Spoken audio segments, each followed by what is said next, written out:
Tänan, hea aseesimees. Head töökaaslased, seekord ma kasutan interneeduse vahendust ja pöördun siis kõikide valijate poole. Kus ma tahaks rääkida, ma võtan kohe 3 minutit juurde. Palun 3 minutit juurde. Kui oleks veel võimalik, siis võtaks ka veel 10 juurde, aga jääme selle juurde. Seekord räägin ma siis eelkõige tahan kõnetada kõiki neid, kes te suitsetate või tarbite muid tubakatooteid. Ja keda senine valitsuspoliitika eelkõige on kohelnud kui teist Eestit juba aastakümneid. Suitsetaja enne, seejärel alles inimene ja kolmandana ehk valija. Aga sinu arvamus tubakapoliitikas kedagi ei huvita. Mina küll tegelikult täpselt niimoodi ei arva. Ja ma arvan, et me peaksime selja sirgu ajama. Meid on 20%. Ja kui me siia juurde paneksime veel passiivsed suitsetajad, siis on see tegelikult oluline määr inimesi. Aga jah, aeg-ajalt on see, et meedia tabab mõne poliitiku, kes siis julgeb avalikus kohas suitsu teha. Üldjuhul aga kõik on ilusti klantsitud, viksitud ja võitlevad tubaka vastu. Osad nimetavad neid moraalijüngriteks, osad aga mitte. See on inimese vabadus. Valijad aga ju nii lihtsalt selle näilisusega nagu petetakse meid, et me kõik ütleme selle vasta. Keelamiste ja näiliste rahva tervise eest võitlemise ratsul näeme millegipärast eelkõige, sotsiaaldemokraate. Kuidas neil ikkagi õnnestub määrata meile tavainimestele sotsidele sobivaid piiranguid? Ei tea, miks meenub alkoholipoliitika kui Euroopa parim. Selle varjus on aga tubakapoliitikat tehtud valimatute vahendite ja meetmetega. Kas on viimastel aastatel ükski tubakaseaduse algtekstile tehtud muudatusettepanek läbinud Riigikogu sotsiaalkomisjoni? Mitte üks. Mitte ükski, sest sotside poolt juhitud sotsiaalministeeriumist on tulnud perfektne, sotsidele sobiv eelnõu, millele muudatusi ju tegelikult teha ei saa. Sotsiaalkomisjonis ette nähtud. Kõik on enne sotside fraktsioonis kinnitatud ja isegi ükski hiir ei poe läbi sellest demokraatlikusse diskussiooni, ammugi veel Riigikogu mõne teise erakonna esindaja. Ja ega see hiir enam ei julgegi piiksuda, sest need vastused, mida Sotsiaalministeeriumi ametnikud, kes on seadus kõrgemal, see tähendab põhiseaduses kõrgemal, nagu hiljuti kinnitas ka õiguskantsler, endale Riigikogu liikmetele suunal lubavad, annab märku, et meil on poliitikute hulgas võim, mis on nähtamatu, kuid tunnetatav rahva tervis. Nemad, ainuüksi need paar ametnikku teavad, mis see on ja mis on parimad vahendid selle saavutamiseks, et sina, minu valija, oleksid terve ja kõik teised, kes julgevad poliitikavahendite osas küsida, hirmsam veel midagi kahtluse alla seada, uusi teadlikke arenguid kommenteerida, need on igaüks ametnikelt vastu näppe saanud ja väidetud, et me kõik oleme ära ostetud. Kas sa ikka veel usud idealistlikesse isikuvabadusse? Ma ei taha uskuda vandenõuteooriaid, aga mulle jääb mulje, et meid on püütud lõksu, millest välja rabelemine on vaja suurt julgust. Nii suurt, et seda pole kuskilt näha, võib-olla siis minu üksikute kaasvõitlejate näol. Vastu astuda ametnike võimule, kes teavad paremini, mis on meile parim.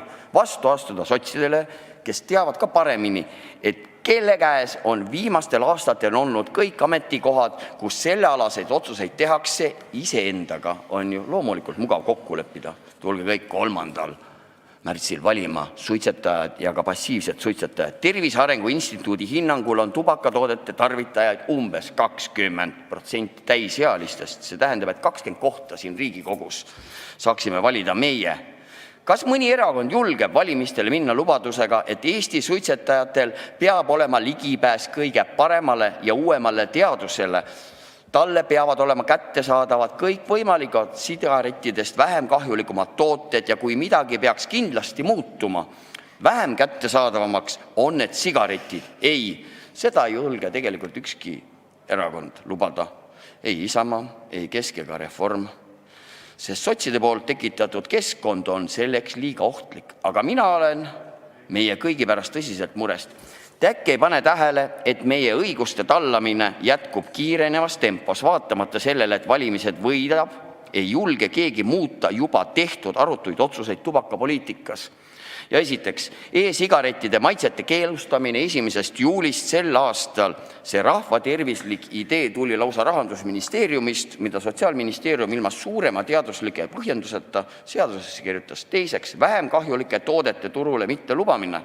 Siin on erakordselt silmatorkav aastaid kestnud kuumutatud toodete saaga, kus vaatamata sellele direktiivi ülevõtmisega tekkinud veale ja üle aasta kestnud arutusele Euroopa Liidu asjade komisjonis, millest me siin ka rääkisime 7. jaanuaril, on see ikka teema, mida sotsiaalkomisjonis loobitakse ühe kuuma kartulina ühest käest teise. Kolmandaks, tubakaga seotud info ja toodete kappi peitmist koos sigarettidega, seda juba siis 1. juulist 2019. Neljandaks, e-sigarettide röögatu aktsiisi kehtestamisest, mis suunab tarbijad rahva tervise mõttes sotsidele, sobimatute sigarettide suunda tagasi.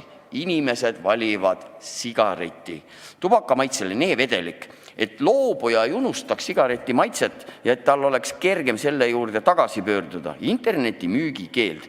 Muidugi, et sigarettidest saaks loobuda ainult linnainimesed maakohtades, kus e-sigareti kättesaadavus on nullilähedane, las nemad siis hangivad endale sigareti salaturult, mida nad on teinud juba aastakümneid.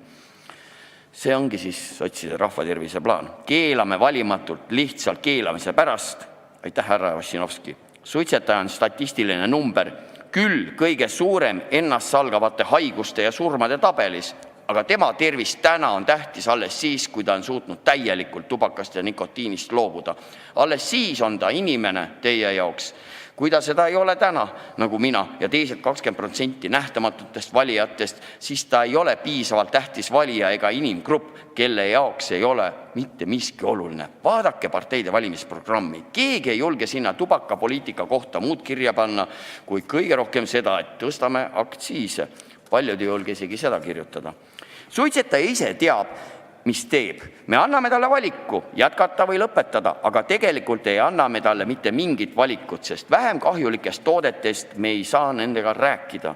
Kes julgeb rääkida, et me kohe sildistatud või siis reklaamimees ära ostetud? Seega peab toetuma iga riigi poolt antud infole. Suitsetajast valija loe tubakainfo.ee või nna.ee või rahvastiku tervise uuest arengukavast, mis enne valimisi lukku pannakse 10 järgmiseks aastaks. See aga tähendab seda, et isegi kui mõni erakond kaob Riigikogust, me jääme selle vilju noppima veel edasi.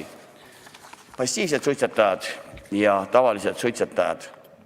Mina loodan, et järgmised 4 aastat on sellised, kust me ei pea murdma uusaasta lubadusi, vaid meil on kättesaadavad vähem ohtlikumad valikud selleks, et elada kauem. Ka need 36 tubakasuitsetamisest tingitud tulekahjus hukkunud inimesest, see on 36 miljonit eurot. Iga inimelu on korvamatu väärtus. Aitäh!